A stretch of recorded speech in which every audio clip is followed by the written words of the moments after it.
Bien, muy buenos días a todos. Bienvenidos a un webinar más de Académicos contra la Pobreza Venezuela. Primero que todo, quiero agradecer la asistencia de todas las personas que están el día de hoy, por ese tiempo que se toman para conversar con nosotros y discutir con nosotros sobre esta temática tan interesante e importante que nos va a presentar hoy día el profesor Jairo Lugo Ocando. Agradezco también, o quiero agradecer a los miembros de ASAP Venezuela, la profesora Maida Jochevar, profesora María Julia Ochoa Jiménez, a la profesora Cristi Rangel y a Nelson Rivas por ese constante apoyo que nos dan. Y por supuesto quiero agradecer a nuestro invitado especial, al profesor Jairo Lugo Ocando. Bien, nosotros tenemos, digamos, estamos pautados o planificados para que el webinar dure aproximadamente una hora y cuarto, como mucho. Entonces, pues vamos inmediatamente a ello. Todos sabemos que los medios de comunicación hoy día pues son parte fundamental de nuestras comunidades y de la comunidad global. Yo me atrevería a decir, luego escucharemos a Jairo, pero yo me atrevería a decir que existen dos grandes razones para ello. Por una parte, los medios de comunicación nos transmiten información sobre nuestra realidad, sobre el mundo que nos rodea. Y por otra parte, los medios de comunicación, justamente porque nos transmiten información sobre nuestro mundo que nos rodea, también determinan en gran medida nuestras decisiones y nuestros comportamientos. Esas son dos razones importantísimas para analizar los medios de comunicación. Pero más allá de eso, pues los medios de comunicación se hacen también muy importantes cuando tocan otros temas relevantes desde la perspectiva política, social, económica, etc. Y uno de esos problemas, pues, o asuntos relevantes es el tema de la pobreza.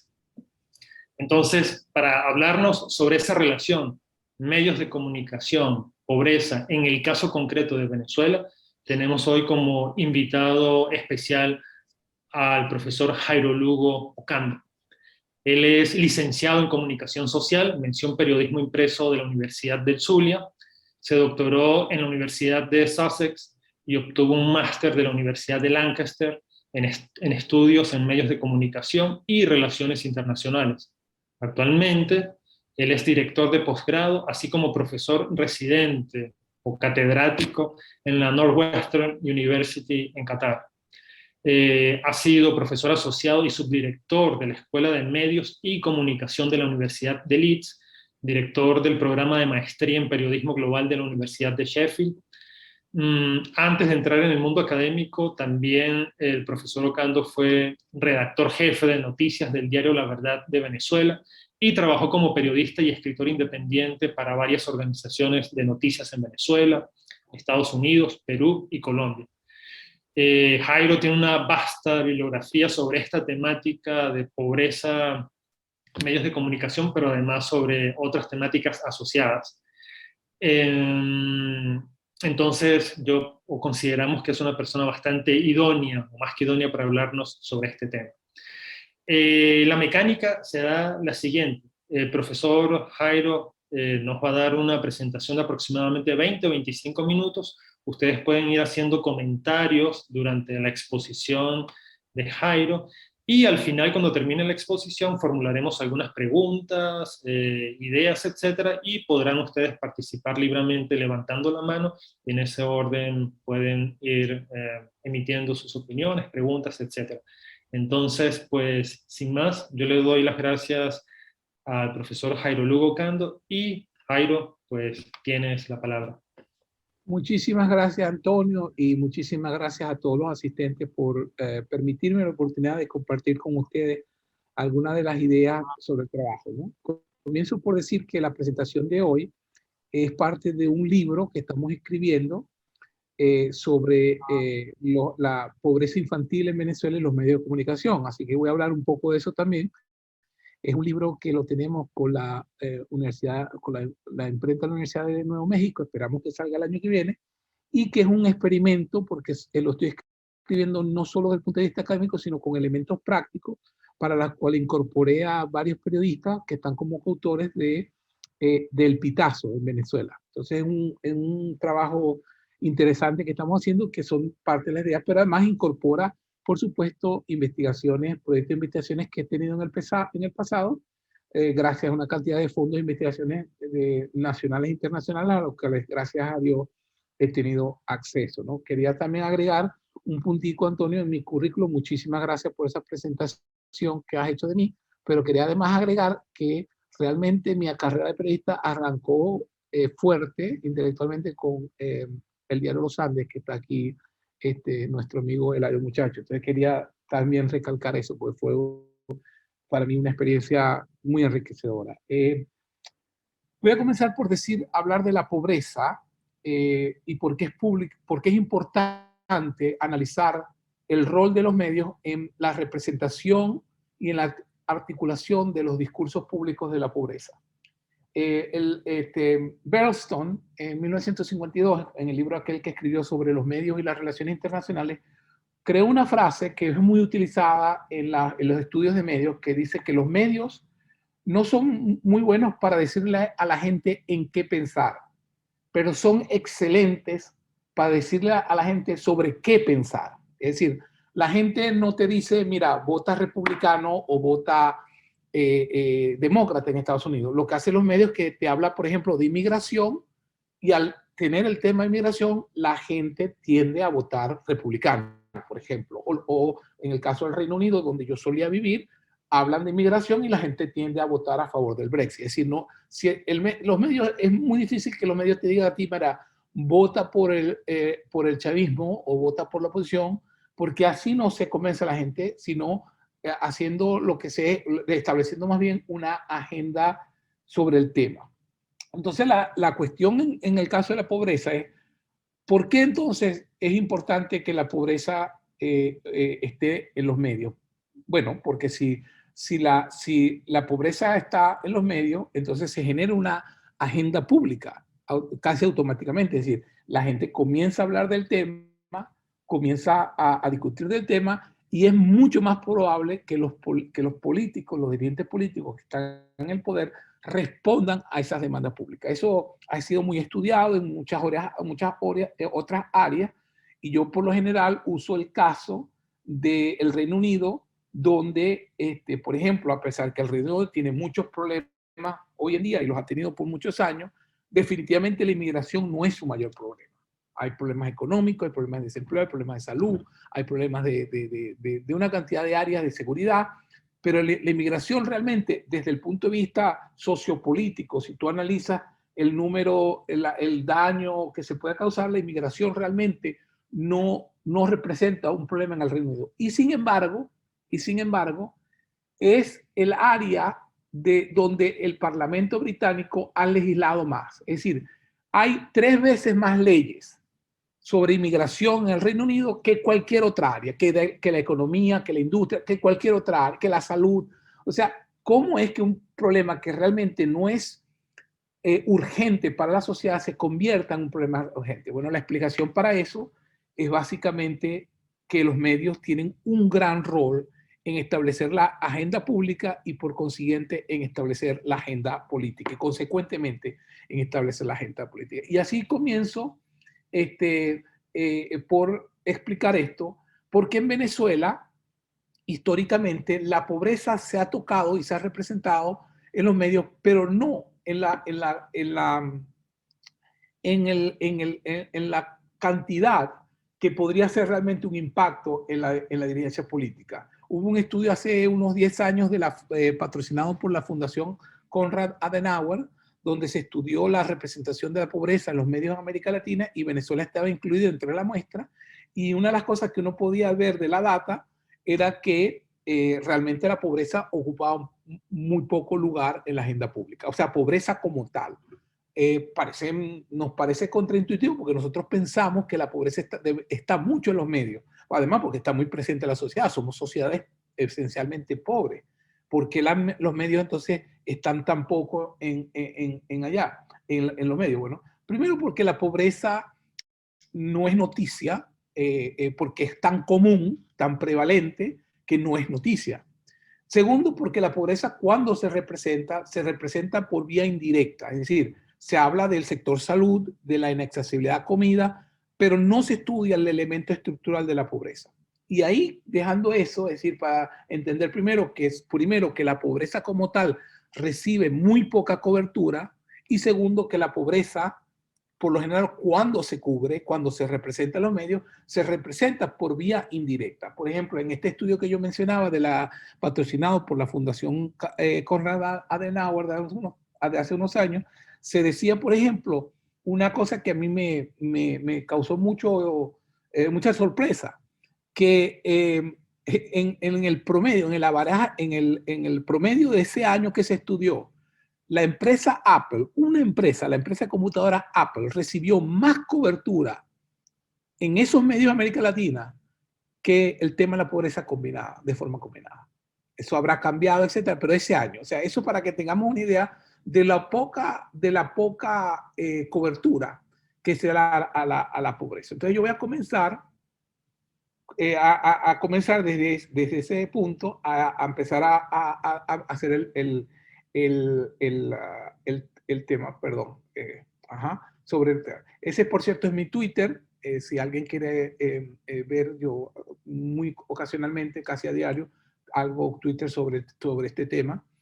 Y esto sí, como ustedes estarán familiarizados, es una foto que recorrió el mundo. Parte de lo que algunos autores llaman la pornografía de la pobreza, es decir, cómo los medios por lo general presentan la pobreza con este elemento chocante para tratar de cometer y elementos políticos. Un hombre en Venezuela, en Caracas, comiendo basura. Esa foto recorrió el mundo entero, una foto de una de las agencias noticiosas.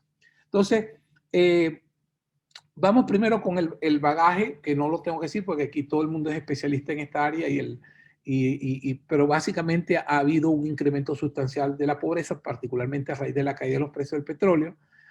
Han habido un deterioro de los ingresos, del ingreso real y también de la fuente de empleo, y hay un colapso generalizado de los servicios, ¿no? Recordemos, por ejemplo, que una de las formas en que el gobierno, el régimen del chavismo en los últimos 20 y tantos años logró presentar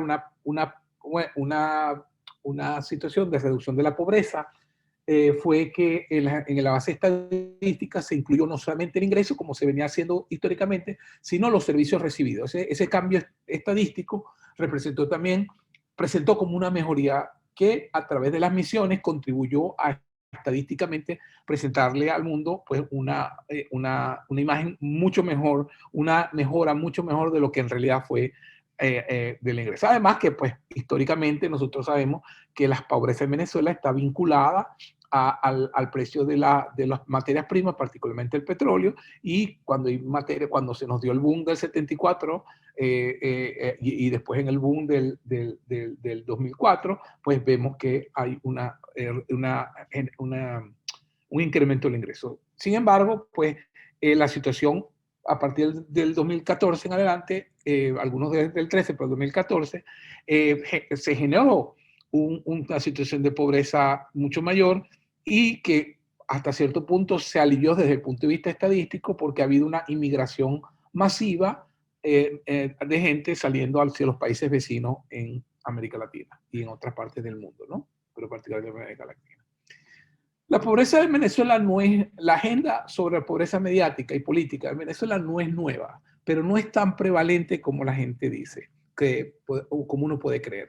Yo soy una de las personas que discute mucho o que no estoy de acuerdo con la idea de que Hugo Chávez Fría en el 98 llegó al poder simplemente con la agenda de la pobreza. De hecho, los análisis iniciales que nosotros hemos hecho nos señalan en vez que la pobreza era un tema secundario dentro de esa agenda mediática, donde, por ejemplo, la seguridad fue mucho más importante en la movilización de votantes que la pobreza en ciertos momentos, y en sectores que fueron clave para ganarle a Chávez ciertas áreas del país que le garantizaron la elección presidencial. Todos recordamos aquella famosa foto de El Nacional, en primera página, donde el padre abrazaba por las piernas a Chávez y como pidiendo justicia. Aquella foto del Nacional fue fundamental en crear un marcamiento para eso.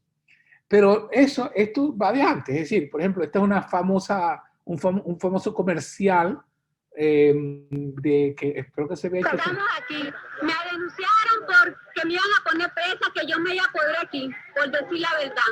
Yo sí tengo miedo, pero más miedo da vivir en estos ranchos y en estas condiciones que estamos viviendo. Esto no debe continuar. Esto no es correcto. Ya, basta. Vota por Luis Herrera. No, para los que no, los que no tienen nuestras edades, mis edades, que yo vi este comercial, esta cuña publicitaria de Luis Herrera cuando era prácticamente todavía muy joven, muy joven. Esta es una cuña que es bien significativa, porque este fue el primer candidato después de Rafael Caldera que ganó unas elecciones en Venezuela, donde básicamente el Partido Social Cristiano COPEI era el partido que podríamos llamar de más derecha, aunque eso de la derecha en Venezuela es muy discutible, pero de derecha. Y este es un candidato presidencial que ganó en sectores que históricamente habían estado dominados por Acción Democrática. Y en este caso, en el caso de Luis Herrera, el tema de la corrupción y el tema de la pobreza sí fueron los dos temas fundamentales para su campaña electoral, más que en el caso de Hugo Chávez, diría yo. Entonces es bien interesante cómo un partido que podríamos llamar de derecha, si es que la podemos llamar a COPEI de derecha en ese tiempo, pero al menos era mucho más de derecha que Acción Democrática, aunque yo con el socialcristianismo, pues. Y cómo se va eso allí. Yo quería empezar con eso porque nos pone la tonalidad de un poco de la historia de la evolución de lo que llamamos los regímenes discursivos. Para explicar un poco para los que no están en el área de medios, de estudios de medios, existen dos elementos. Existen las narrativas, que es lo que diariamente decimos, y el régimen discursivo, que es como el enmarcamiento donde imaginemos que el régimen discursivo es como los límites de lo que podemos y no podemos hablar. No los autoimponemos porque es la que nos permiten codificar y descodificar mensajes a diario, y si tú te sales de ahí, la gente o te rechaza lo que te dice o no te entiende lo que te va a decir. ¿Me explico? Entonces, ese enmarcamiento, ese enmarcado se denomina en estudios de medios el régimen discursivo. Entonces, el régimen discursivo es lo que uno tiene que ver, porque la narrativa refleja o se mueve dentro del régimen discursivo más que y la narrativa por lo general se define por el régimen discursivo, ¿no?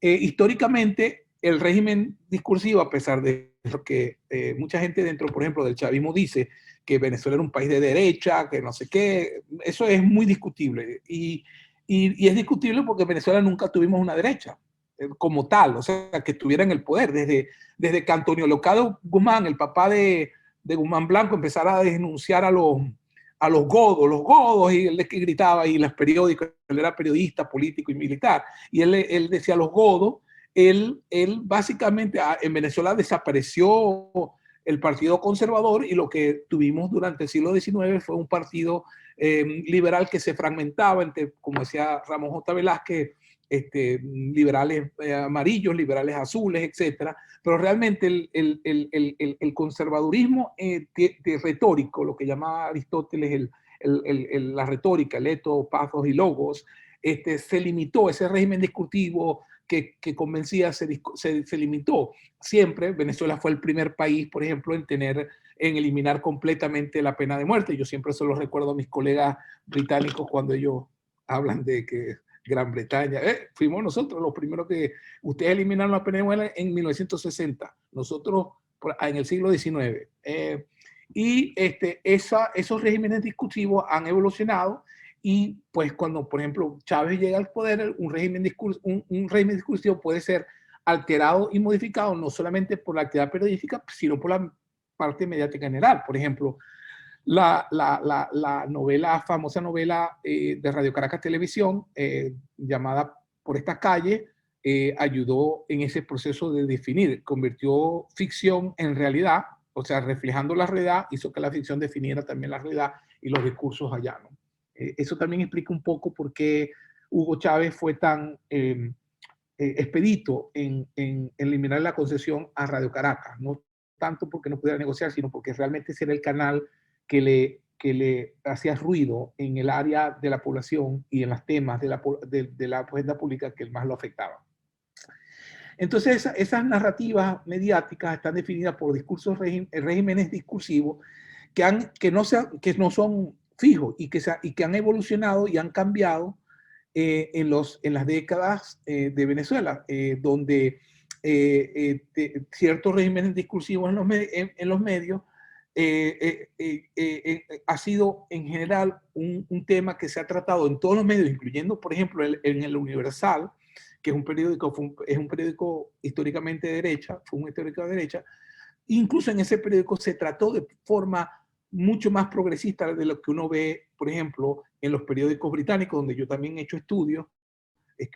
Los periódicos británicos, el tema de la pobreza es muy en algunos de los periódicos, como el Daily Mirror, perdón, como el Daily Express y como el Daily Mail, se tratan muy de derecha, si se responsabiliza al pobre de su condición, la gente es pobre porque no trabaja, o la gente es pobre porque no tiene la iniciativa, porque, donde se hacen esos reportajes de la gente que vive de los beneficios de forma muy crítica, terrible, donde se estigmatiza al pobre y se le responsabiliza de la pobreza. Realmente en Venezuela ese discurso sí estaba presente entre la gente cuando hablaba, pero en los medios no tanto. En los medios más bien lo que uno veía era que la cobertura de la pobreza estaba enmarcada más bien en la idea del asistencialismo del Estado. Es decir, el gobierno tiene que construir una carretera para el barrio tal necesita luz, el barrio tal no tiene agua, el barrio tal necesita trabajo, el empleo para sacar, y la gente le llegaba a los políticos y los políticos les daban su tarjeta, les escribían, vaya, me llama y me trae, yo les consigo, les dijo, que necesito una silla de ruedas. Ese discurso asistencialista básicamente marcó, particularmente a partir de 1958, aunque yo diría de antes, pues, pero a partir de 1958 marcó definitivamente el régimen discursivo que definió las narrativas sobre las pobrezas en Venezuela. Lo que sí comparte Venezuela perdón, en los medios de comunicación, con los medios de comunicación europeos o norteamericanos, es que la pobreza siempre se cubrió como en términos de su manifestación. Es decir, la pobreza no se cubría, los periodistas cubrían la pobreza en términos de cómo se manifiesta, es decir, los pobres del barrio Caucahuita, los pobres del barrio tal, los pobres de Ciudad Bolívar, mira la pobreza aquí. Ese discurso era de manifestación, mira cómo esta gente se está muriendo de hambre, mira cómo estos niños no tienen que comer, mira cómo los hospitales, la gente entra y no sale viva porque no está. Ese discurso sí había mucho de la manifestación, pero poco se decía de los elementos estructurales de la pobreza, de la inequidad. Se hablaba poco de la inequidad. Sí se hablaba de la inequidad de forma indirecta. Por ejemplo, cuando Acción Democrática o COPEI, básicamente Acción Democrática, los políticos eran entrevistados y ellos decían, esto es fe de cámara, los especuladores, los ricos son los que especulan, no hay comida porque... Y ese término, esa se hablaba, pero no en la forma que a partir de 1998 se habló. Es decir, el gran cambio fundamental entre la era prechavista y la era chavista es que durante el chavismo se comenzó a hablar mucho más de la inequidad. Incluso, por ejemplo, te doy un ejemplo, Chávez se resistía a usar ciertas estadísticas. Y sabemos hoy que el gobierno no reporta ninguna estadística. Pero él decía, la única estadística que yo voy a usar, porque es la que confío, es el Gini. Y él lo dijo en varias entrevistas, el Gini, que es una estadística que mide la inequidad, no la pobreza necesariamente, sino la inequidad. Y eso fue un reflejo de unas discusiones dentro del gobierno que habían de los asesores para decir. Pero Venezuela realmente fue siempre asistencialista y fue siempre, o sea, yo le digo a la gente, cuando Chávez, por ejemplo, anunció la reforma agraria, nosotros tuvimos una reforma agraria en 1961 con Rómulo Betancourt, que fue muchísimo más profunda y muchísimo más extensa en términos números de hectáreas que se dieron que lo que hizo Chávez. ¿Me explico? Que no funcionó después y que volvieron a manos privadas y concentradas porque esas son las dinámicas del mercado, ya eso es otra discusión. Entonces, ese es el cambio fundamental que hemos tenido a partir de 1998 en los medios que hoy se habla. Entonces tenemos como tres evolución de las distintas agendas mediáticas. Una que va del 58 al 98, donde hay una cobertura de la pobreza muy poco de forma directa, repito, excepto en campañas electorales, pero los primeros estudios que hemos hecho con las primeras muestras, este es un trabajo en progreso, ha sido que del 58 al 98 había pobreza directa. Hablar de pobreza directamente era poco en los medios, pero se hablaba mucho de forma indirecta. Es decir, como la gente no podía acceder a los hospitales, etcétera. Escasez, esas cosas. Pero era un tono muy asistencialista. Del 99 al 2013 hay se pasa no solamente del asistencialismo, pero se empieza a hablar mucho más de la inequidad. Es decir, ya particularmente a partir de abril del 2002, cuando suceden los hechos de abril de 2002, el Chávez que vuelve es un Chávez que está ya en ese momento, se sentía traicionado por Luis Miguel y era un Chávez que ya se sentía total, 100% alineado con Fidel Castro y con los cubanos, que eran los únicos que él confiaba para ese momento, después del 2002. Y eso se refleja en los discursos, en los regímenes discursivos del 99 al 2013, donde hay un régimen discursivo que insiste en que hay inequidad y que esa inequidad, que lo importante es resolver la inequidad más incluso que la pobreza. Y a partir del 2000, aquí fue un problema, y a partir del 2013 en adelante, hasta el día de hoy, hemos revertido a una situación donde ni se habla de pobreza, ¿ok? Ni se habla, los políticos en el poder, hablo de Maduro y de compañía, ya no se habla ni de pobreza ni de inequidad, por razones que podemos explicar de estrategia política, ¿ok? Perdón, ahí yo. Así que los regímenes discursivos, ese régimen discursivo evoluciona. Sin embargo, en Venezuela tenemos además la complicación de que tenemos dos regímenes discursivos. Tenemos un régimen discursivo de medios privados y un régimen discursivo de medios públicos sobre la pobreza. En el público, como dije, no se habla en el corredor del Orinoco. Si ustedes lo ven hoy, ayer o anteayer o la semana pasada, se habla muy poco de pobreza. Ya ni siquiera se habla de entregar viviendas se hablan ni siquiera soluciones de pobreza, se hablan de otras cosas, ¿no? De gente que fue vacunada, de Yolimar que ganó la medalla, pero ya no se habla de pobreza, ni se habla de inequidad tampoco.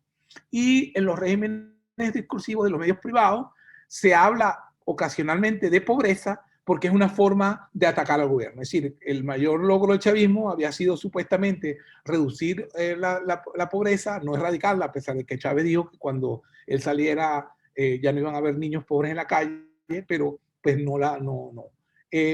Y la otro problema que tenemos en Venezuela, y repito que es un problema porque en un país normal nosotros estaríamos discutiendo la pobreza gracias a que los medios la trajeran a la atención pública, y en esa forma nosotros podemos tener un debate donde opositores y gobierno debatan sobre las mejores soluciones. Eso no pasa, y el problema que no pasa es porque las narrativas sobre pobreza y sobre equidad se han politizado. Es decir, lo que llamo yo el problema del socialismo, esta utopía que se trajo a la discusión y donde todo se mezcla. Entonces, ¿qué pasa? Que cuando tú hablas con gente del público en general, y le hablas en Venezuela, que si ellos están de acuerdo con dar salud gratis, ellos dicen, no, porque eso es socialista. Y sobre todo, bueno, después de la era de Trump, eso se empeoró, ¿no? Entonces, no hay... Una de las cosas que la politización del tema de la pobreza ha hecho es que ha hecho dos cosas. Uno, refleja, pero a la misma vez refuerza la polarización que ha predominado en Venezuela. Entonces, el tema de la pobreza, durante gran parte de los veintitantos años del chavismo, ha sido un tema muy polarizado, lo que realmente ha distorsionado la capacidad de los medios o la posibilidad de que los medios realmente contribuyan positivamente y críticamente al tema, a solucionar el tema de la pobreza o a fijar políticas públicas, porque en este momento nadie, por ejemplo, se pondría de acuerdo para decir vamos a solucionar la pobreza, pues, porque entonces el gobierno no lo va a decir porque significa que en veintitantos años han fallado. Por supuesto, ahora ellos culpan a las sanciones, a Trump, etcétera. Pero lo que yo llamo la distorsión socialista, no es solamente Venezuela, la tiene uno también.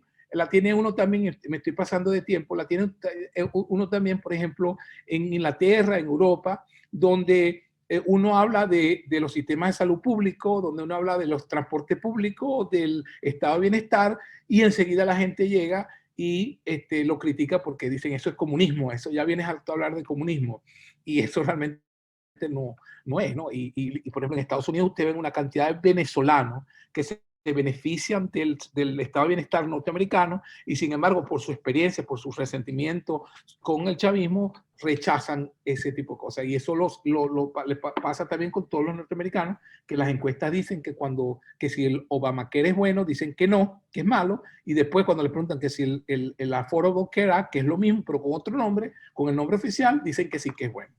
Entonces no es un problema nuestro solo. Y yo con eso voy a terminar con una reflexión un poquito más general sobre el tema de cómo cómo nos podemos mover de aquí, o sea, qué podemos hacer ahora de aquí en adelante. Y lo primero, por supuesto, es tenemos que despolitizar el tema de la pobreza al menos en los medios. Una cosa más fácil de decir que hacer, porque por supuesto los medios oficiales del oficialismo tienen orden de ser casi totalmente acríticos. Pero quizás en el sector privado, de los medios privados independientes, hay mayor sintonía a entender que no se trata solamente de denunciar la pobreza como un problema del gobierno, sino también de buscar soluciones concertadas a la pobreza. Es decir, que se genere una agenda sí crítica, pero donde se abran espacios para conseguir soluciones viables. Segundo, además de politizar, hay que despolarizar la agenda. El problema de la pobreza nos afecta a todos. Cuando los niños que hoy crecen comiendo basura son la gente, nuestra propia gente. Y eso es un tema que creo que va a haber que haber una concertación mucho más grande y que se debe reflejar. Y tercero, recordarle a los medios privados y gubernamentales que el tema de la pobreza no solamente debe ser tratado como en términos de su manifestación, sino también en términos de las estructuras que mantienen la pobreza presente, que es el tema de la distribución de la riqueza, de la producción de riqueza en primer lugar, y segundo, de la distribución de esa riqueza. Y con eso les agradezco, termino y abro para las preguntas que tengan. Bien, Jairo, muchísimas gracias.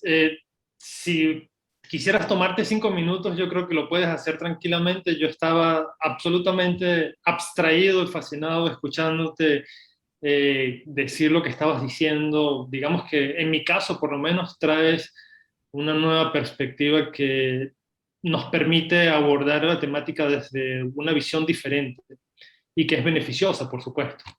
Bien, yo le recuerdo a los asistentes que pueden participar libremente. Yo en este momento quisiera formularle básicamente 2 preguntas a Jairo y posteriormente, pues quien quiera participar, conversar, sencillamente levanta la manito, habla, etcétera, etcétera. Una primera pregunta, tal vez las 2 preguntas son un poco, digamos, generarán un poco de discusión, Jairo. La primera pregunta está relacionada con lo siguiente. Tú hablabas de los regímenes discursivos, ¿ya? Y cómo los regímenes discursivos han ido variando a lo largo de la historia en Venezuela y en general en todas partes pues tienden a variar en todas las materias y en el caso de la pobreza. Ahora, la impresión que a mí me da, Jairo, es que más allá de esa variabilidad del discurso de la pobreza en el caso de Venezuela, aunque se haya pasado del asistencialismo al tema de la inequidad, mi impresión, Jairo, es que todavía ese régimen discursivo sigue siendo esencialmente asistencialista, ya sea, digamos, de parte de los medios privados o de los medios públicos. En el fondo, la idea que sigue predominando es que es fundamentalmente el Estado quien debe resolver el tema de la pobreza. Diga, si ha habido, es como una especie de, es mi impresión, como una especie de que en la balanza tal vez la inequidad ha cobrado un poco más de importancia, pero en el fondo el asistencialismo sigue siendo lo prioritario. Esa es una primera pregunta. Y una segunda pregunta que te hago y la notas y luego, si quieres, contestas las 2, está asociada con lo siguiente. tú dices que el discurso, evidentemente, yo estoy de acuerdo, hay que despolitizarlo, ¿no? Porque esos dos extremos entre los medios públicos y privados, pues lo que hacen es sencillamente alejarnos de una posible solución. No obstante, y sé que esta pregunta tal vez pueda generar un poco de confrontación, eh, yo creo que la mayoría de la gente tiene la impresión, Jairo, de que los medios privados, al denunciar, están mucho más cerca de la realidad venezolana en cuanto a la pobreza de lo que lo están los medios que apoyan al sector público. Entonces, no sé qué piensas tú sobre eso. O sea, más allá de esa polarización, si se puede decir que los medios privados realmente están situados un poco más con los pies sobre la tierra de lo que lo están los medios públicos. Serían básicamente esas dos preguntas. Mira, con la primera pregunta, también hay una pregunta aquí de la profesora Ángel, también voy a contestar. Pero con la primera pregunta, yo lo que dije es que adicionalmente al asistencialismo, se le suma ahora un mayor énfasis en la inequidad. O sea, el asistencialismo sigue siendo, que cambió de forma. No cambió de forma mucho. O sea, si revisan la historia, el asistencialismo lo que hizo particularmente a partir del 2004-2005, empezó a dinamizarse gracias a lo que le recomendaron varios asesores a Chávez, y cuando se crean las misiones. Entonces hubo otro tipo de asistencialismo. Ya no era la estructura tradicional del servicio público, el hospital, porque Chávez sabía que el hospital iba a seguir quebrado, que él no iba a arreglar el seguro social, que el agua no iba a llegar al barrio. Entonces empezó a hablar como de la dinámica de las misiones. Entonces ya tú ves otro tipo de asistencialismo, que es un asistencialismo dinámico, energético, yo te soluciono, adicionado además es el cuento del Robin Hood. Yo esto te lo estoy dando porque se lo estoy quitando a los ricos. Yo expropié y ahora te hago la misión Robinson. Yo expropié y ahora te doy la misión Rivas. Y eso es lo que te digo yo, es en el cambio. Es decir, el elemento asistencialista sigue estando allí, pero está en una forma muy distinta a como estaba antes, ¿no? No tan distinta como estaba, por ejemplo, cuando Rómulo Betancourt. Si uno revisa los periódicos de la época, muchas de las críticas que le hacían a Betancourt eran muy similares a las que le hacían inicialmente a Chávez. Y los adecos siguieron el primer modelo asistencialista. Eso no es nuevo, eso lo inventaron los soviéticos con Lenin. Pero recordemos las madres de cuidado diario, el programa de madres de cuidado diario. Y muchos años después, por ejemplo, otros programas asistencialistas que eran un poco más directos. Pero la democracia del 58 funcionaba más en términos más institucionales. Chávez salía de las estructuras e incorporaba un asistencialismo que hacía mucho más énfasis en la redistribución, en la eliminación de la inequidad, y por eso lo llamaba él, que no era estructural. Por decir eso, no es estructural, no solucionó los problemas estructuralmente. Y la prueba de eso es que al caer los precios del petróleo estamos peor que cuando comenzamos con el chavismo. ¿Ok? Pero sí hubo un cambio ya. Con la segunda pregunta, mira, hay una discusión. O sea, yo tengo gente que yo conozco que trabaja en los medios públicos del Estado en Venezuela, y eso es nirvana. O sea, tú revisas los medios, o sea, yo ahí sí no me caigo de cuenta. Los medios del Estado viven en nirvana, en Disneylandia. O sea, me explico, eso ni siquiera lo vamos a discutir. Pero es la gente que tiene el poder. Y si cualquier solución ahorita, mientras ellos estén en el poder, tiene que ser de forma concertada. O sea, nos guste o no nos guste, porque esa es la gente que tiene acceso a los organismos internacionales, que tiene acceso a los organismos nacionales, con todo y que Guaidó sea el presidente constitucional, o que la gente quiera discutir, el chavismo es el que tiene el poder de facto, y los medios. Entonces, una parte importante es que yo sí creo que dentro del chavismo hay gente que sigue siendo fiel a los principios, de los principios del chavismo revolucionario, que era precisamente la eliminación de la riqueza, y hay una gente que hay que explicarle que el hecho de hablar de pobreza no significa que se le esté atacando.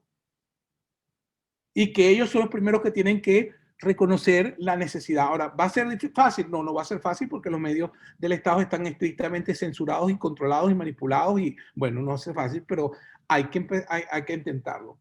Voy con la pregunta de la profesora Rangel, que qué opinión me parece la encuesta en COVID, y te contesto, Cristi, que como todas las encuestas, hay una guerra de estadísticas. En Venezuela tenemos 20 años donde las estadísticas son más cuentos de caminos que realidades. Es decir, el gobierno el gobierno tiene años que no publica cifras de asesinatos, no publica cifras, los organismos internacionales, incluyendo el Programa de las Naciones Unidas para el Desarrollo, que por muchos años fue muy afín a Chávez, fue muy apoyante de Chávez, no tiene acceso, ha dicho, no tenemos acceso a ese nombre. Entonces, estas encuestas en COVID, para mí son, y otras encuestas que se han hecho, por ejemplo,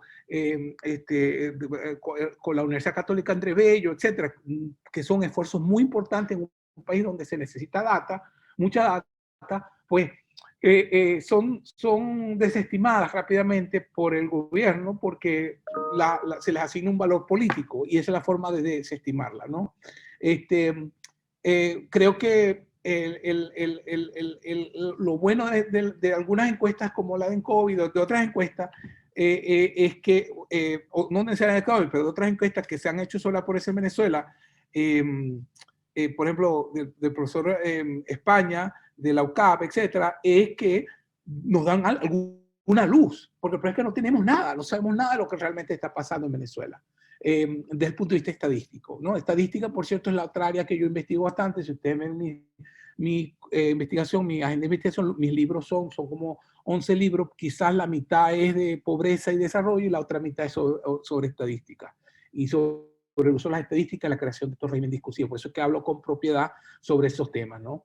Y en eso, así te contesto la pregunta. Es decir, las encuestas también hay que despolitizarlas, o la aceptación de la pobreza también de las encuestas también hay que despolitizarla y despolarizarla y que la gente, tanto del gobierno como oposición, entienda que no son armas políticas para atacar a tu oponente, sino instrumentos para tomar mejores decisiones y desarrollar políticas públicas que realmente resuelvan los problemas y no sean solamente unos paliativos, unos paños de agua caliente, como decimos en mi tierra. Sí, gracias, Cristi, exactamente. O sea, me refería al trabajo del profesor España, de la encuesta de COVID, porque es de los pocos que se hace, pero es una encuesta que tiene poco impacto en la política pública porque el gobierno no la va a aceptar, la va a desestimar. ¿Me explico? Porque cualquiera que te diga que en 23 años con todo el dinero que tuviste y tal, y haya más pobreza, significa que no solucionaste, bueno, ese tema. Entonces, ojalá llegue un día en que los dirigentes políticos del chavismo o de quien esté en el poder, en ese momento entienda que cuando se hacen cuestionamientos y críticas, que el que te hace crítica no es necesariamente tu enemigo, sino alguien que te da una visión crítica donde tú puedes tomar mejores decisiones. Ya, perfecto. No sé si alguien del público quisiera formularle alguna pregunta o quisiera hacer algún comentario directamente a Jairo. Por favor, siéntanse en plena libertad de hacerlo. Nos complacería mucho si lo quieren hacer, evidentemente. Bueno, yo voy a tomar la palabra otra vez, sí, disculpen. No favor. sé si el profesor Jairo revisó las redes sociales en Venezuela hace un par de días y el ruido que se desencadenó con ocasión de la publicación de unas estadísticas de data análisis del profesor Luis Vicente León y la afirmación respecto a que un 54% de los participantes en la encuesta opinaron que tenían una situación mejor que respecto al año 2018. Y bueno, también esa encuesta refleja que las redes sociales no son realmente un pulso confiable de la opinión general de las personas, pero pues hubo mucho ruido, muchas respuestas, mucho mensaje polarizante que entiendo que es uno de los graves problemas que tenemos en nuestro país, porque la gente se siente ofendida, insultada por un mensaje como este en el que ¿cómo es posible que se hable de que más de un 50% de la población está mejor? Y es que pues tenemos unas realidades muy contrastantes en Venezuela. Sin lugar a dudas, la brecha de la desigualdad se ha profundizado y vemos a ciertos sectores de Caracas en una burbuja de consumo escandalosa y en algunas ciudades del país, pero pues la realidad es realmente diversa y otro gran grupo de personas que está al margen del movimiento de consumo en dólares y de lograr satisfacer sus necesidades esenciales. Entonces, quería un poco su opinión sobre si había visto este movimiento en redes y lo que había ocurrido, claro. y también sobre, me gustaría una opinión sobre el problema de la desinformación, también como tema político en los medios, esa desinformación intencional para desviar la atención de los temas que realmente debemos discutir como sociedad para resolver los problemas comunes. Gracias. Perfecto. Gracias, Cristi. Bueno, con relación a la primera pregunta, yo seguí de cerca el debate que hubo en los medios, en las redes sociales sobre los resultados de data análisis, sobre el tema de cómo la gente veía, ¿no? Yo voy a defender un poquito a Luis Vicente León, porque la encuesta es acerca de percepciones. Percepciones no necesariamente es la realidad. Entonces, yo voy a hacer un chiste aquí con eso, ¿no? A mí me pregunto, yo pregunto al público si alguien sabe cuál era el concepto de la felicidad en la Unión Soviética. ¿No? Bueno, el concepto de la felicidad en la Unión Soviética era que a las 3 de la mañana te llegara la KGB, te tocara la puerta y dijeran: Iván Davinovich, usted está arrestado en nombre de la revolución y usted va a ir a un gulag. Y la felicidad era que tú dijeras: ah, Iván Davinovich no vive aquí, él vive al lado. Y esa era la felicidad. Entonces, en Venezuela lo que ha pasado es que la crisis económica se ha normalizado, es decir, la gente ha buscado ya los mecanismos naturales de supervivencia. No significa que la situación económica está peor que lo que estaba, pero la percepción pública pudiera ser que la percepción pública es cuando ya tú te acostumbras a ciertas cosas, pues te parecen normales y te parece la vida normal. Yo en el año 2005 estuve en Pakistán, iba a Pakistán mucho porque tenemos un programa con una universidad, y llegué a ir a Peshawar, al norte, donde en pleno, ahí al lado de Afganistán, ya comenzaba la guerra contra el terror de esa época, y estaban bombardeando, de 2003, 2004, y estaban bombardeando, estaba Perez Musharraf de presidente, y para mí lo más sorprendente fue entrar en Peshawar y ver cómo la gente, lo que hacían, habían desplazado, hablar con alguna de esa gente, y cómo para ellos era normal, comprando y vendiendo, y era una gente totalmente destituida de cualquier riqueza que tuvieran, nada, no tenían nada. Entonces, esa capacidad de la gente de normalizar las situaciones, y eso lo viste en plena guerra de Irak, y lo ves incluso en Siria, lo ves en situaciones de conflicto, ¿por qué no va a ser verdad en Venezuela? ¿Por qué la gente va a tener una percepción distinta? Más aún cuando la posibilidad del venezolano conectarse a medios críticos ha sido severamente limitada. Es decir, ¿cuánta gente lee en Venezuela, por ejemplo, El Pitazo o Efecto Cocuy o los medios independientes que quedan? Me explico, además con las grandes limitaciones el cierre técnico que le hicieron a Nacional, Diosdado Cabello, donde los otros medios, como los medios audiovisuales como Venevisión y Televen, que eran los que tienen mayor pérdida, han sido cooptados completamente del gobierno. Entonces, no es raro que la gente sienta que la situación les ha mejorado con relación al año pasado, porque se ha normalizado para ellos. O sea, tú ya pasas varios días que no comes, ya te parece normal. Entonces, comento eso, Cristi, porque no me parece que la encuesta era sobre realidad. Y la gente, creo que en las redes sociales tomó mucho como que Luis Vicente pensaba que eso. Ahora, la gente, por supuesto, está sensible, porque es una encuesta que le da al gobierno la justificación para robarse las elecciones, por ejemplo, ahora de gobernadores. Porque el chavismo no tiene que ganar elecciones, el chavismo solamente tiene que aparentar ganar las elecciones. O sea, a mí no me queda ninguna duda, y eso lo digo yo totalmente con responsabilidad. Si hoy hubiese unas elecciones presidenciales realmente libres y realmente independientes, monitoradas, el chavismo, si acaso, sacaría 1,5 millones de votos, si acaso. No los va a sacar, y por eso es que ellos se han resistido a elecciones libres. Cuando las hicieron en el 2015, que no fueron libres, pero a pesar de los obstáculos, la oposición los barrió, porque no solamente que le sacaron mayor diputado, sino que el número de votos, porque un sistema construido, recordemos que las elecciones parlamentarias anteriores también las había ganado la oposición, pero por el sistema que ellos montaron, a pesar de la oposición tener mayor voto, 51% de los votos, terminaron con mucho menos diputados que el oficialismo.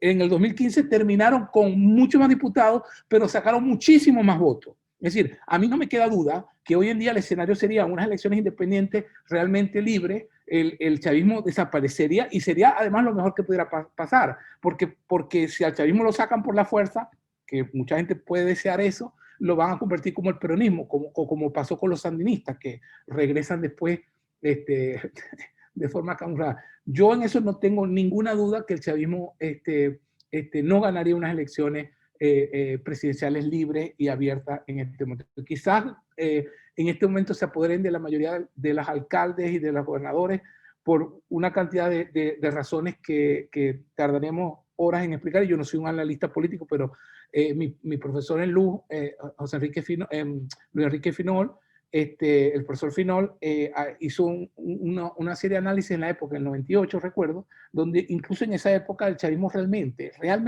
nunca tuvo mayoría. Nunca tuvo mayoría si uno compara con la gente que no votó o el total de gente que votó por otras opciones. Sobre la segunda pregunta, espero que haberte contestado la primera pregunta, sobre la segunda pregunta, sobre el tema de desinformación. Venezuela tiene una historia bien interesante con lo que llaman el fake news. Por ahí como en el año 78, 77, 78, la United Press International en Caracas tenía los teletipos, ¿no? Que antes no habían fax ni esa cosa, el teletipo. Y uno de los periodistas que estaban arreglando uno de los teletipos se puso a probar y envió una información de que Rafael Caldera se había muerto. Y esa información fue a dar en todo el mundo. Creo que fue mucho antes, creo que fue unos años antes que eso. Y ese se usa todavía, el caso de Venezuela, de la UPI, se usa como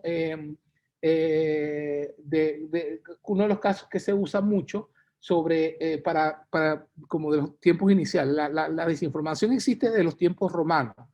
Hay un profesor de la Universidad Complutense de Madrid que escribió el año antepasado un libro muy bueno sobre la historia de la desinformación en el Imperio Romano. Sí, es un tema viejo. Lo que se ha pasado ahora es que tenemos las redes donde hay unas ecologías mediáticas diferentes, una ecología mediática diferente, donde la mayoría de la gente accede a la información por el teléfono celular y no necesariamente a través del medio, sino a través de WhatsApp. Yo tengo unas discusiones con mi esposa todo el tiempo porque ella me empieza a decir, Dios me la bendiga, yo la quiero mucho a esa mujer, pero me empieza a decir, miren WhatsApp. Y yo le dije, deja de WhatsAppear, porque yo soy muy maracucho. Ella es de Caracas. Deja de WhatsAppear. Mira, métete al medio a ver si es verdad o no.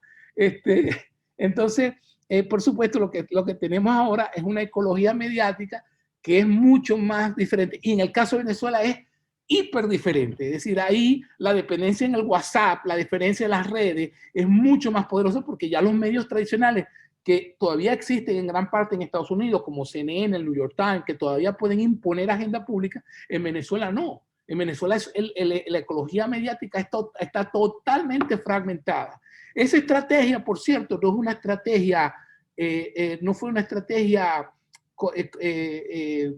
fue una estrategia muy pensada por el chavismo, muy pensada, y la responsable de eso fue, lamentablemente, que fue mi profesora, a quien yo quise mucho, ya murió, pero que fue nefasta porque era muy inteligente y puso esa inteligencia al servicio del poder, que fue la profesora Xiomira Villamil. Y Xiomira le recomendó al chavismo, siendo ministra de la OSI, les recomendó a Chávez densificar la ecología mediática.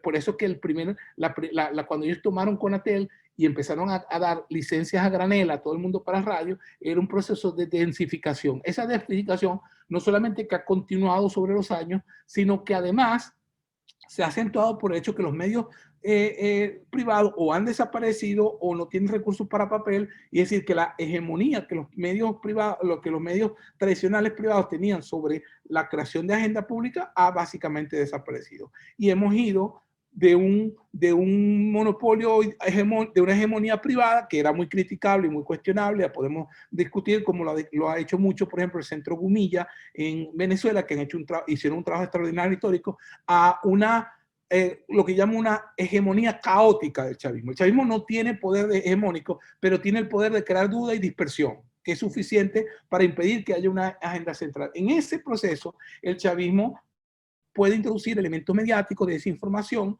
y inmediatamente, por ejemplo, el ataque que tuvieron contra uno de los directivos del Pitazo, acusándolo de una serie de cosas, o lo han hecho con otras personas. Por ejemplo, yo hablaré aquí de nuestro amigo Eladio, al quien también se acusa, porque ya los gobiernos autoritarios y dictatoriales, ya ellos no te censuran de la forma tradicional, que era que cerraran todo. Ellos lo hacen de forma muy inteligente, ellos te acusan de cualquier otra cosa, te inventan un crimen de cualquier otra cosa que te desprestigie o te inhabilite o te haga salir del país, y de esa forma es que te atacan. ¿Me explico? Entonces, en eso el chavismo se ha usado mucho la desinformación, el rumor, pero dándole carácter oficial. Es decir, alguien del gobierno lo dice. Y como no hay responsabilidad, porque a los únicos que un tribunal va por difamación va a tener una demanda, van a ser a la pobre gente del Nacional o de tal cual. De resto, ningún tribunal en Venezuela va a tener una sanción por difamación contra una persona del personal chavismo. Entonces, la desinformación está presente en Venezuela, pero es una desinformación que es oficial y que acontece en una ecología mediática donde hay una hegemonía caótica, lo que llamo yo hegemonía caótica. No sé si eso es original o si lo habrán dicho antes, pero si no lo han dicho antes y vayan a citarlo, me citan a mí para aumentar la situación. Muchas gracias, profesor. Gracias, Jairo. No sé si hay alguna persona más del público que quiera preguntar algo, comentar algo. Por favor, nuevamente siéntanse en plena libertad de hacerlo y aprovechar la oportunidad de hablar con Jairo, que no siempre se tiene. Bien, no veo ninguna otra persona que quiera por acá comentar algo. Yo quisiera entonces, perdón, sí, Carlos Ramírez, por favor, Carlos. Sí, bueno, yo sí quisiera hacerle una pregunta al profesor, y es, como usted nos pudo ilustrar en su exposición, pues había como un uso de la pobreza como un discurso político, ¿no? Y digamos, ese discurso político pues ha ido cambiando con respecto pues a la llegada de nuevos actores y de nuevas ideologías, nuevas configuraciones y demás. Hoy en día pues también existe, como usted mencionó, el discurso oficialista en cuanto a la pobreza y el discurso de medios privados que pues puede ser como para, digamos, deslegitimar el gobierno, pero también puede mostrar unas cifras que pueden ser correctas. Entonces mi pregunta sería, más allá del uso de la pobreza de manera politizada, ¿cuál sería un uso del término de la pobreza, pero que pudiese, digámoslo así, aportar más a lo que viene a ser pues una solución factible para pues las personas que están afectadas por ello? Y lo mismo pues para el término de la inequidad o desigualdad. Sí, gracias, Carlos, es una pregunta excelente. Mira, yo te diría que el rol de los periodistas, estamos hablando de los medios y qué pueden hacer los medios noticiosos en relación a la pobreza. Los periodistas tienen la función no solo de denunciar, sino también de establecer responsabilidades, no de quién es la culpa, sino quién puede hacer algo al respecto, y además ofrecer plataformas para la discusión y el encuentro de soluciones. Entonces, aquí se trata, primero, no solo de despolitizar la pobreza y de despolarizar la discusión alrededor de la pobreza para que te permitan a ti hablar de la pobreza sin necesidad de que estamos hablando yo atacándote o que tú te sientas atacado. Ni que yo te ataque, ni que te... Entonces, lo primero es que despolitizar y despolarizar las dos cosas. Lo segundo es que hay que cubrir la pobreza, no solamente en términos de sus manifestaciones, sino también de los elementos estructurales. Y ahí lo que tú dijiste, es decir, hay que vincular la cobertura de la pobreza con el elemento de la inequidad. O sea, el hecho de que tú hables de inequidad no significa que estés apoyando al chavismo o que seas socialista, por eso quise aclarar estas cosas. Pero tienes que hablar de inequidad, porque en una sociedad tú no puedes ser que tengas unos niños que tengan todos los libros y todo, y otro grupo de niños que están comiendo basura en la calle y no van al colegio. es un problema de inequidad. Ahora, ¿cómo se soluciona estructuralmente ese problema? Se soluciona en un país donde hay producción y donde cobras impuestos y donde se redistribuyen los impuestos. Y esa es la forma que hemos encontrado hasta ahora de lograr. Los demás sistemas no han funcionado. El sistema soviético colapsó. El sistema cubano colapsó. En Corea del Norte ni que se hable. Es decir, la alternativa nuestra es hacer una sociedad más justa, donde hayan elementos productivos, donde haya la posibilidad de producir y liberar las fuerzas productivas del país, pero al mismo tiempo que donde el Estado intervenga de forma eficiente para lograr procesos de distribución. Y eso debería ser el consenso a este punto. No lo es porque en el caso de Venezuela el tema se politizó, como mencioné en la charla, a partir de 2002 se ideologizó además, es decir, cuando tú metes la ideología dentro de esta discusión, la ideología siempre está dentro de la discusión, pero cuando tú la metes explícitamente, lo que tú haces es que tú creas una camisa de fuerza para los que tienen que discutir y solucionar este problema. Entonces, cuando tú debates, por ejemplo, los periodistas en Europa o en Estados Unidos raramente discuten, por ejemplo, inequidad. ¿Por qué? Porque ellos mismos tienen la camisa de fuerza de que si hablan de inequidad, entonces son unos socialistas y los van a llamar no objetivos. Eso lo he dicho yo en varios de los libros. Sin embargo, hay que hablar de inequidad. Es decir, esa es diría que el cuarto punto sería desideologizar, pero me cuesta decirlo porque siempre la ideología va a estar presente. El elemento estructural siempre va a ser importante para el análisis. Y si alguna crítica hago yo del periodismo moderno en los países occidentales, es que está demasiado desideologizado, o sea, que no hay discusión estructural de las causas de la pobreza. Sin embargo, no puede ser que la ideología después se convierta en una camisa de fuerza donde te permita producir soluciones adecuadas. El país en el mundo que los últimos 30 años ha reducido más la pobreza en el mundo es China. Y desde el punto de vista porcentual y desde el punto de vista absoluto. ¿Y cómo lo ha hecho? Bueno, lo ha hecho porque dejaron la ortodoxia ideológica atrás y comenzaron a tener una discusión diferente. La creación de la Affordable Act, del Obamacare en Estados Unidos, ha reducido la pobreza a pesar del coronavirus. Una de las cosas que mostró la situación del coronavirus en Estados Unidos es que, por ejemplo, de lo que muchos hablan del ingreso mínimo, del establecimiento de ingreso, es una cosa posible. Hoy en día, algo que parecía imposible hace 20 años, o 10 años, o 5 años, o 3 años, que era que algunos periódicos ya están hablando de ingreso mínimo universal como una posibilidad. Algo impensable. En el caso de Venezuela, una de las pocas áreas donde se está empezando a ver algo de despolitización y de despolarización por la misma premura y la situación es en el tema de cómo se ataca el COVID. Y sin embargo, vemos al gobierno con unos comportamientos prácticamente inhumanos, diría yo. Pero ahí por lo menos se está viendo algo. Yo lo que creo es que en Venezuela tenemos que hacer ese esfuerzo también en el tema de la pobreza. Es decir, tenemos que también que hablar en eso.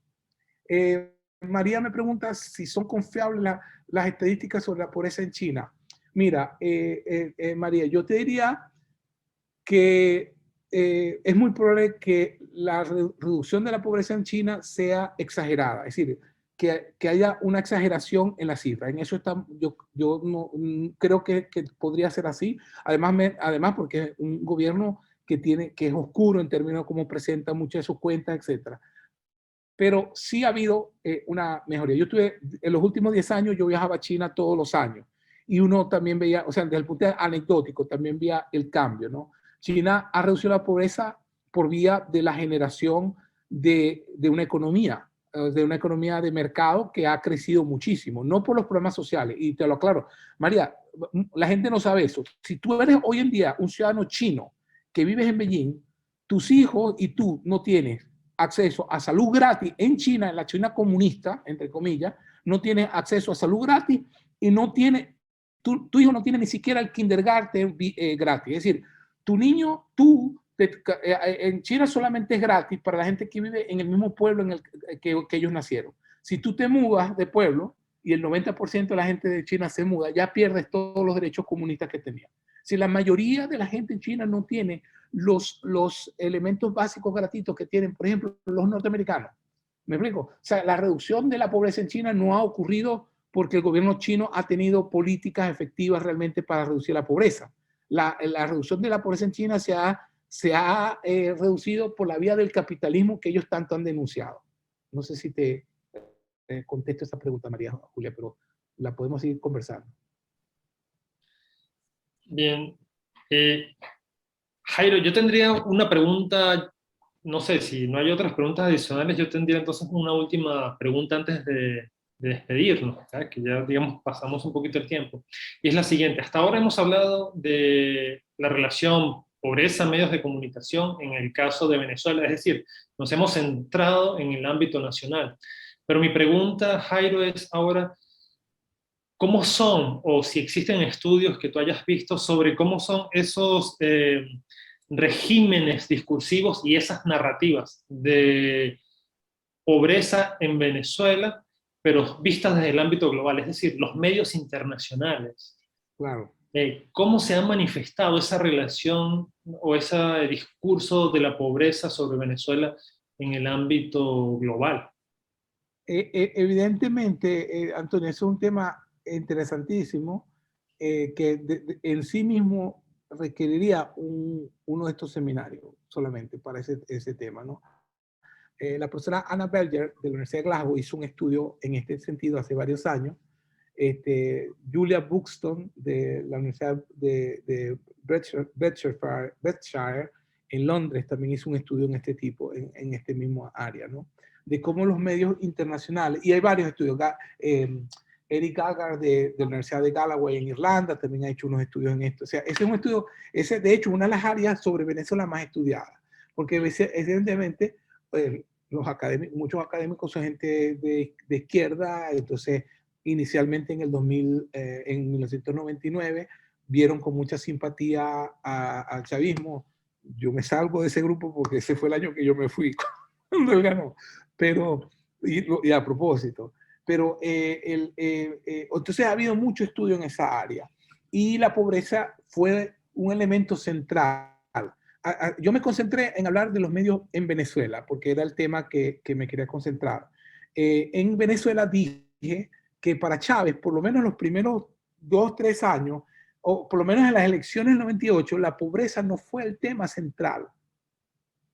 Fue un tema muy mencionado, pero si hace uno un análisis de contenido, encuentra que hubo otros temas que fueron, incluso en algunos casos como el de justicia, como el de seguridad, más grandes que el de la pobreza. Es decir, recuerden, en el 99 nosotros no estábamos hablando de pobreza, en el 98 no estábamos hablando de pobreza. Tenemos un barril de petróleo a $7 el barril, pero no estamos hablando de pobreza, estamos hablando de seguridad.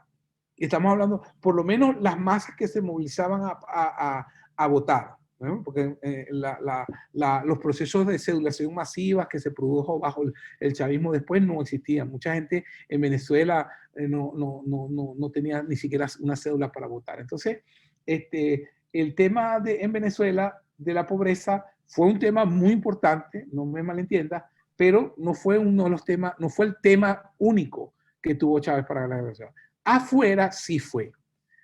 Su proyección como líder internacional, como líder de la resistencia, etcétera, fue esta imagen que se vendió de la pobreza. Ahí fueron varios de los asesores clave en eso. Hubo un francés que todavía está a veces por ahí, que no me acuerdo el nombre, y también, por ejemplo, el famoso Cerezoles, el argentino aquel que era protofascista y tal, que también lo asesoró. El chavismo ha sido una mezcla de una cantidad de cosas interesantes. Algún día los historiadores van a escribir esto de forma más interesante que lo que pueda decir aquí. Entonces, en el caso de la proyección del chavismo a nivel internacional, eso era así. A mí, por ejemplo, yo me acuerdo, yo estaba en la Universidad de Stirling trabajando como profesor en Escocia, ahí fue donde tuve muchos años allá en el departamento de periodismo, y una vez me invitan por una charla y era un muchacho de 18 años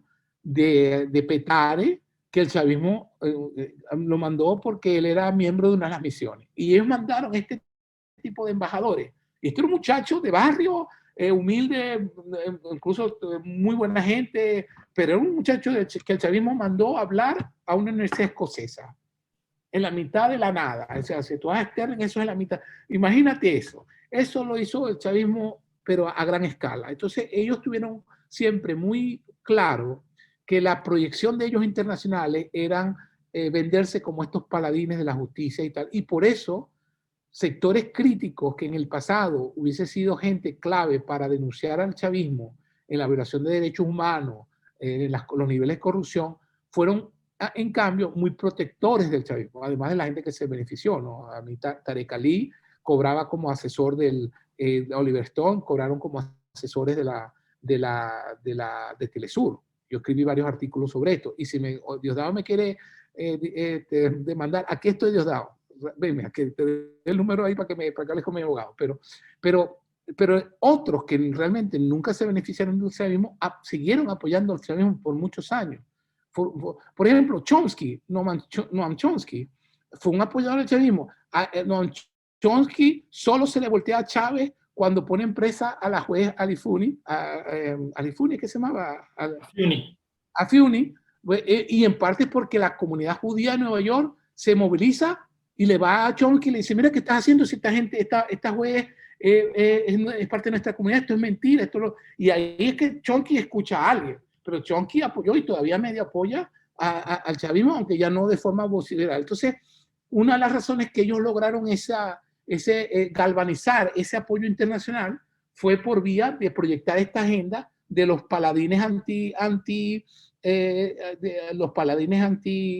pobreza, los Robin Hood de Latinoamérica, la vuelta, y además todo este apoyo de movilizar. O sea, para nadie es un secreto que Evo Morales gana es con el dinero venezolano. En las elecciones del MAS, de Bolivia. Yo no estoy diciendo que Evo no tenía apoyo, pero la campaña se la financió toda Chávez. Igual, por cierto, que los ADECO financiaron a Felipe González en la época de Carlos Andrés. O sea, estos son los movimientos internacionales de que se ven muchos, ¿no? El Foro de Sao Paulo, el Foro de Sao Paulo se dinamiza con Chávez. Entonces, este es un hombre que se logró consolidar una imagen internacional y todavía hoy en día. Mira, te comentaba que yo fui a Pakistán y me monté en un pan saliendo del aeropuerto de Lahore, en Karachi, saliendo del aeropuerto en Karachi, me monto en un taxi y voy al aeropuerto. Muchos pakistaníes, como saben, hablan urdu, pero hablan también inglés. Pero casi no hablaba inglés, hablaba urdu y otro idioma. Y cuando me está llevando al hotel, me dice, como en inglés quebrado, que ¿de dónde soy? Yo le digo, de Venezuela. Y me hace así en el taxi, Chávez. Le digo, ¿tú conoces Chávez? Very good for poor people, me dice el tipo. Eso fue, te estoy hablando, en el año 2002, 2003, en Pakistán. Entonces, lo que te quiero decir es que esta proyección de la agencia internacional, y a eso lo ayudaron mucho los medios internacionales. Medios como The Guardian, que es un medio de izquierda, de centro izquierda en Inglaterra, o del Canal 4, que es un servicio público, fueron centrales en articular esta narrativa, incluso los medios de derecha, pues, o sea, los medios de derecha, que era siempre en el Telegraph, en el Daily Telegraph, en los medios de muy derecha, se le presentaba Hugo Chávez, al principio, durante las elecciones del 98, se le presentaba como el paratrooper, el teniente comandante del ejército, pero después se le presentaba el paladín de los pobres en Venezuela, el populista paladín de los pobres, y eso fue una cosa que ellos, el chavismo, cultivó muchísimo. Listo, bueno, perfecto, Jairo. Pues bueno, entonces no vamos a hacer otra cosa sino en este momento agradecerte por ese tiempo que nos has brindado y por todas las opiniones, las nuevas visiones que nos has brindado sobre esta temática. Y por supuesto yo creo que todos saldremos pensando y repensando muchas cosas nuevamente. A todos los asistentes, muchas gracias. A los colaboradores de ASAP, muchas gracias. Y Jairo, nuevamente, muchísimas gracias. Y un abrazo por este momento que nos has brindado. Muchas gracias a ti, Antonio, a todos, a María Julia, a Cristi, a todos los organizadores y al público en general otra vez por permitirme compartir esto. Y bueno, estamos a la orden aquí en Qatar o donde estemos. Gracias. Gracias. Hasta luego. Hasta luego.